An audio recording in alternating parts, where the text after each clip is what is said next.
All right. So, good morning.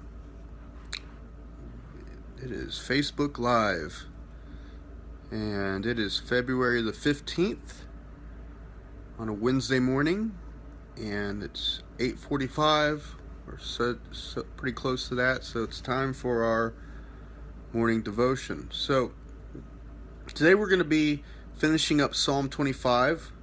I think we're finishing it up. And yeah, so let me just jump in and we will see where it takes us. So it says this, David says, starting in verse 15, he says, "My eyes are ever on the Lord, for only he will release my feet from the snare. Turn to me, my grace, and be gracious to me, for I am lonely and afflicted. Relieve the troubles of my heart and free me from my anguish. Look on my affliction and my distress, and take away all my sins. See how numerous are my enemies, and how fiercely they hate me. Guard my life and rescue me. Do not let me be put to shame, for I take refuge in you. May integrity and uprightness protect me, because my hope, Lord, is in you. Deliver Israel, O God, from all their troubles." And so David is, once again, he's finishing up his prayer, and the verse that really jumped out at me this morning was verse 15, right at the very beginning. It says that my eyes are ever on the Lord, for only he will release my feet from the snare. And that phrase, "only he will release my feet from the snare," just really kind of just jumped out at me, because it just gave me the picture of how life can feel. Often it feels like we can get hung up, like we can get entangled in the things around us, in the circumstances of our lives, and it feels as if, at least for me, it feels as if I'm not making any improvements, or I'm not moving forward. And I'm the type of person that just hates to not move forward. And often it feels like we're just trapped. We can be trapped in our circumstances. We can be trapped in perhaps old sins that we just can't seem to shake. It just often feels like we're trapped. And the reality is that we probably are.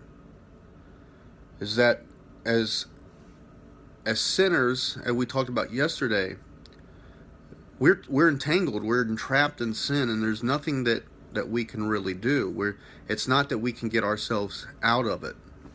Now, when this happens, when we observe this, I know that for myself, and something I've observed as a pastor, is that we will direct our attention or our hope to probably the wrong things. And so sometimes we will direct it to someone, and we'll think to ourselves, maybe if this person was in my life, or maybe if this person would just do this or that, well, then I would be able to be untangled from the junk in my life or the circumstances.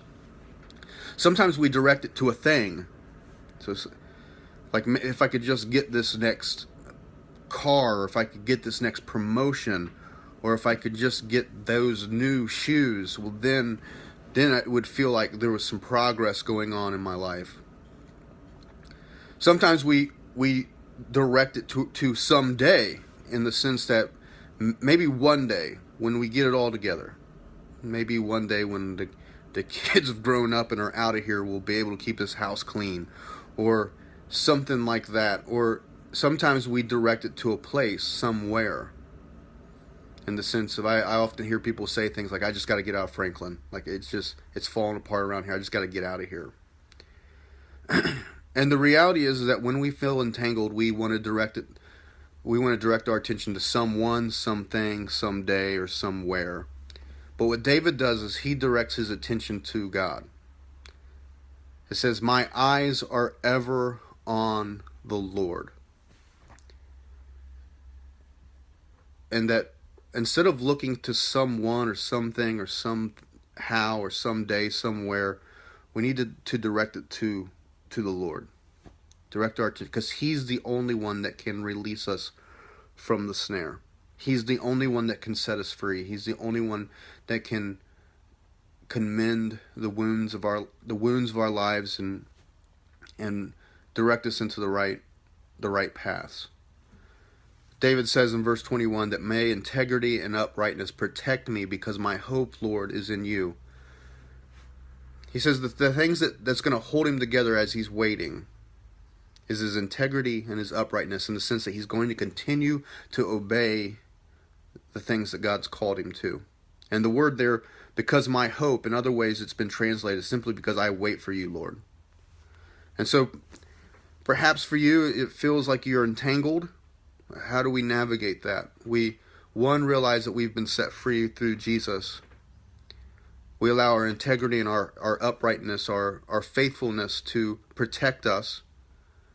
And we patiently wait in faith for God. And so hopefully that makes sense. Instead of directing our attention to someone, something, someday, or somewhere, we need to direct our attention to the Lord. And so, that's kind of what jumped out at me this morning. So hopefully that makes sense to you. Today is Wednesday, so it's Welcoming Wednesday. So be welcoming to someone, and be kind to someone. And people are lonely in this world, and so we need to be living a life with open arms, inviting people into conversations, into relationship. And so be doing that today. Pray for Amber today. She has the flu, and she's been fighting it all week, and then she just went to the doctor, and so it's official. So be praying for her, be praying for us that we don't pass it around. And so blessings to you guys. Hope you have a great day. We love you. We'll see you tomorrow. Bye.